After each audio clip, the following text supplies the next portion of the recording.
Nous allons venir au moment où vous partez à Paris, à la fin de l'année 1943, pour travailler à la Fondation Thiers. Avant cela, j'aimerais qu'on reste encore quelques instants sur la période où vous êtes à Lyon. Est-ce que vous vous souvenez de l'arrivée des troupes allemandes à la 42 à Lyon? Oui, oui, je dois dire que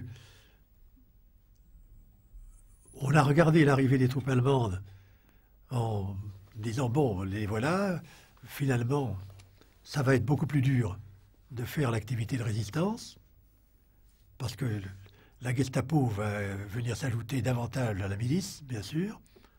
Mais d'autre part, on dit, ça veut dire en même temps que les Allemands vont être beaucoup plus dispersés et avec une nouvelle frontière à défendre à la Méditerranée. Donc, les événements d'Algérie, les offensives dans le sud de l'Italie, etc., c'est une chance de victoire plus grande. Mais ce n'était pas uniquement désespérant. Il y avait l'aspect positif. Dans le fond, les Allemands vont avoir un front plus étendu. Et vous avez le souvenir qu'à Lyon, l'ambiance de la ville a changé une fois que les Allemands étaient là?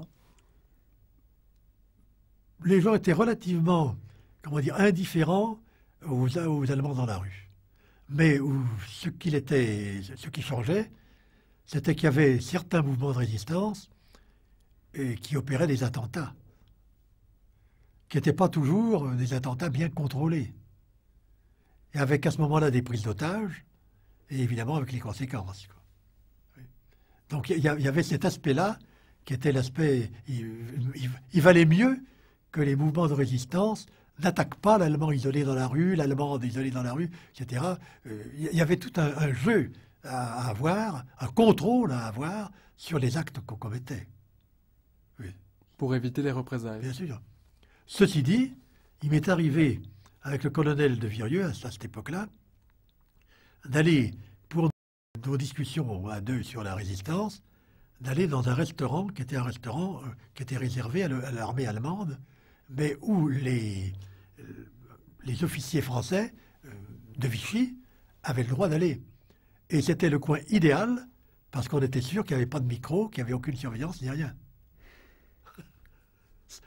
Il y avait un jeu extrêmement complexe, si vous voulez, dans cette situation. Je crois que la vraie résistance, pour ceux qui ne faisaient pas la résistance armée, tirée, etc., comme moi, qui faisait avant tout du renseignement et de la diffusion d'idées, c'était avant tout être intelligent et rusé. C'est ça, les deux dimensions fondamentales sont là. Et c'est donc l'intelligence et la ruse que vous allez mettre en œuvre pour faire sortir René Moërel et sa mère de Drancy. On va y venir.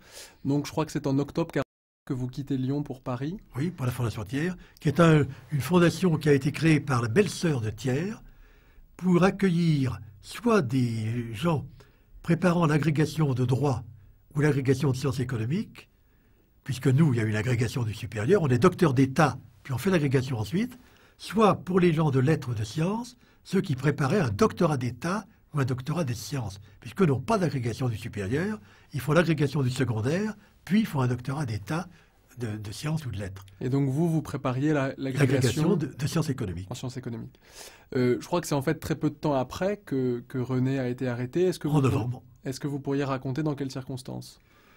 Eh bien, étant donné qu'il y avait eu les histoires de Raymond Aubrac, l'évasion de Raymond Aubrac organisée par Lucie au boulevard des Hirondelles à Lyon, et que Raymond Aubrac et Lucie étaient venus chez René Moërel et sa mère au passage, il fallait faire très attention au risque d'enquête allemande et de la milice et leur arrivée.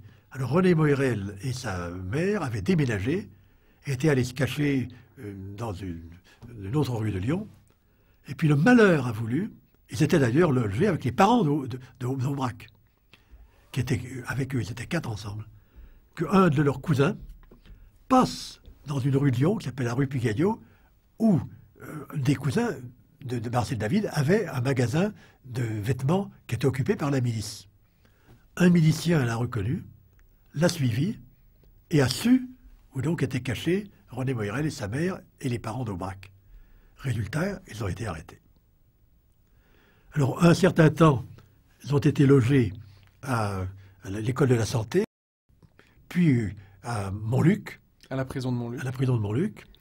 Et puis, en janvier, expédiés sur le camp de Drancy. Mais René Moirel a eu l'idée, pendant la nuit, de demander à aller aux toilettes. On l'a laissé y aller. Et sur un bout de papier, elle avait marqué donc qu'elle était déportée à Drancy. Elle avait marqué mon adresse. Et elle avait marqué dessus « Au bon soin d'un cheminot français ». Puis c'était ça par le trou des water. Et la chance est inouïe. Un cheminot, le lendemain, a trouvé le papier sur le ballast, a pris le train, est venu à la Fondation Thiers m'apporter le mot. Là, on est au début de l'année 44. Voilà. Donc nous savions, c'était 6 janvier, nous savions qu'elle était à Drancy, avec sa mère et avec les parents de Raymond. C'était qui ce cheminot qui vous a apporté On n'a aucune idée. Il a apporté, il n'a jamais voulu donner son nom, par prudence peut-être, il n'a absolument pas voulu le moindre remerciement, il est parti. C'est magnifique. Oui. Ça fait partie de ces gestes dont je parlais tout à l'heure, oui, qui sont vraiment des preuves d'humanité. Oui. Ça, c'est splendide, à mon avis.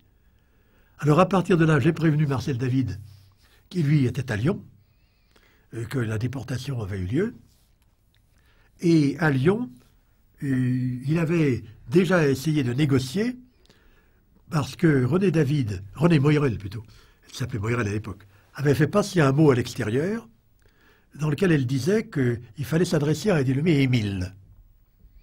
Alors il avait essayé de savoir qui était Émile. C'est-à-dire qu'une fois à Drancy, elle avait... Avant Drancy, ça c'était avant Drancy. À Lyon, elle avait fait communiquer. Et alors le Marcel David prévenu à Lyon avait fait des démarches auprès du dénommé Émile.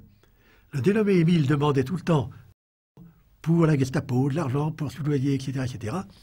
Puis un jour, Marcel David en a parlé avec mon père. Mon père lui a dit, quel est le signalement de ton type? Alors il a dit, c'est un type qui marche un peu en boitant, etc. Mon père lui a dit, mais mon pauvre ami, c'est un type de la Gestapo. Un Français de la Gestapo. Alors rompt toute relation avec. Donc, de ce côté-là, c'était foutu. Alors Marcel David est venu à Paris, et alors à partir de là, comme on savait qu'elle était à Drancy, il s'est logé chez une juive qui s'appelait Madame Évrard, qui lui a dit, écoute, je vais te mettre en contact avec une pharmacienne de la rue Dufaux, à Paris, qui s'appelait Madeleine, dont le mari est arrêté d'ailleurs, et qui elle-même te mettra en relation avec un prêtre, qui s'appelait l'abbé Ménardet. Et cet abbé Ménardet avait comme caractéristique d'être en même temps curé d'une petite paroisse, seule maison, à côté de l'eau, et dans le diocèse de Meaux, et en même temps d'être l'aumônier des petits rats de l'opéra. Alors on a pris contact avec l'abbé Ménardet, et on s'est dit avec lui et avec Marcel David, intelligence et ruse, comme je disais tout à l'heure, eh bien il y a une solution, c'est que d'après la législation de Nuremberg et de Vichy, quelqu'un peut dire « je ne suis pas juif », même s'il a un parent dans sa famille juif, en prouvant que ses pères et mères ne l'étaient pas, et qu'au moins 3 de ses grands-parents ne l'étaient pas. Donc on s'est dit, il faut fabriquer une généalogie spirituelle de René Moirel, montrant qu'elle a 3 grands-parents, des parents qui étaient catholiques. Et pour ça, il fallait trouver des actes de baptême.